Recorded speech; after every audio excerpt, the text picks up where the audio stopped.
What's up, guys? In order to improve mobility, you're going to have to flirt with putting your body in some vulnerable positions. You're going to have to improve strength and end range of motion, and a lot of times this can cause cramping. That's okay. That just shows that your body is weak in that position. All you do is stretch it out, take a rest for a second, and come back. You need to continuously improve on it. So you have to come back, but you'll increase the angle at which you're working at. So you're not going to shorten the angle, you'll open up that angle so that it makes it easier to do, and I'll show you what I mean here in a second. We're going to increase our opportunity or decrease the opportunity of which we cramp by stretching out first, by going through a little flow, 90-90 work, and we're going to get our hips rolling. But here we go. Let's improve your hip mobility. All right, we're in 90-90, so let's go left leg in front at 90, back leg in back at 90 degrees, somewhere around there. And all I want you to do is push yourself out over front, nice flat back, stick your butt out here, and then boom, we've hit that range of motion. And I'm going to try to open up using just my hips to come to the other side, and then I'm going to do the exact same thing. So I'm going to fold out over front, trying to feel this in my right glute, my back hip, just like so. Pull my pelvis up, come out over top, and switch to the other side. Here's where I start to bring attention to my breath, and we're just trying to expose the body to a little bit of new range of motion here. I'm not really improving my mobility here. Short term, yeah, but not necessarily long term. And we're going to get to that here in a second.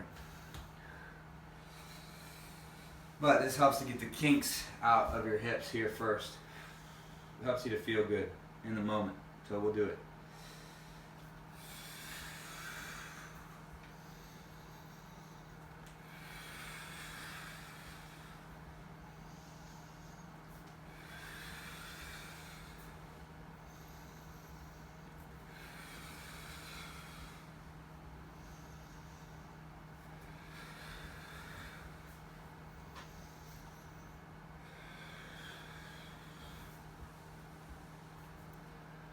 Last one, going right.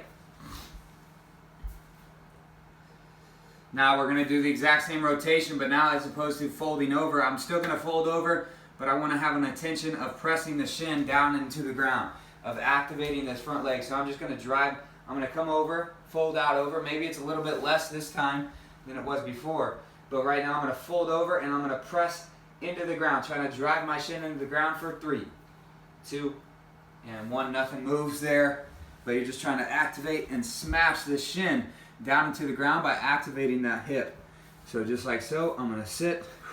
Now press 5, 4, 3, 2, 1, and switch. Press.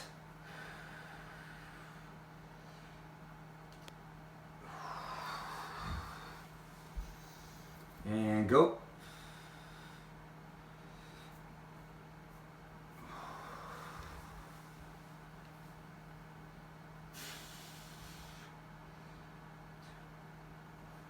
Last one.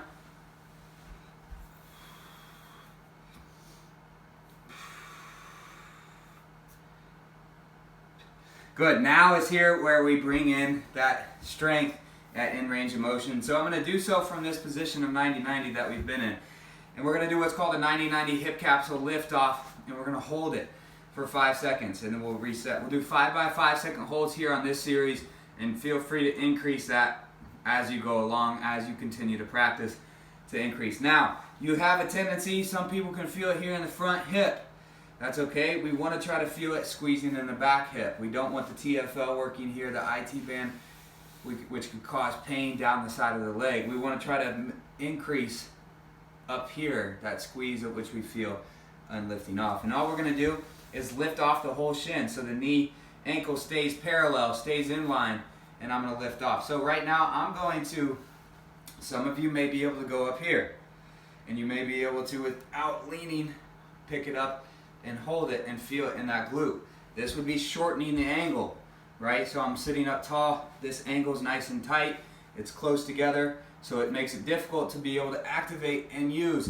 And now for me, I can start to feel a cramp up here, okay? And that's okay. I'm just going to come down, put my hand out, hold my shin here to post up a little bit, and hold for 5, 4, trying to feel here, 3, 2, and 1, back down. Sit up nice and tall, stabilize, breathe, lift. 3, 2, 1. Don't use momentum to lift off.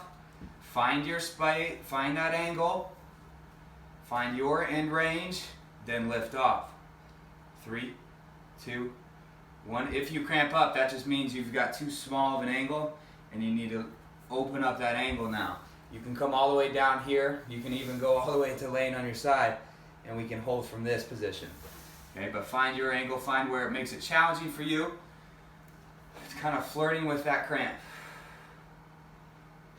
3. That's where the saying "let it burn" comes from. We're going to increase our range of motion. Good, last one on the side. Sit tall. 3, 2, 1. Good, switch. So again, this is the hardest. Sitting up nice and tall, even turning towards it would be the hardest. Now I'm really closing off this internal rotation angle here by bringing my torso towards it. We're not there yet. Here we go.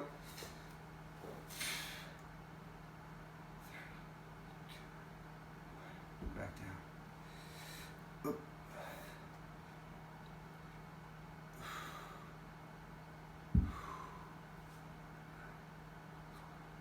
3, 2, 1.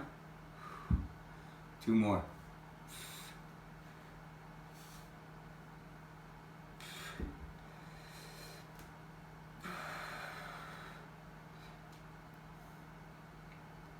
Time.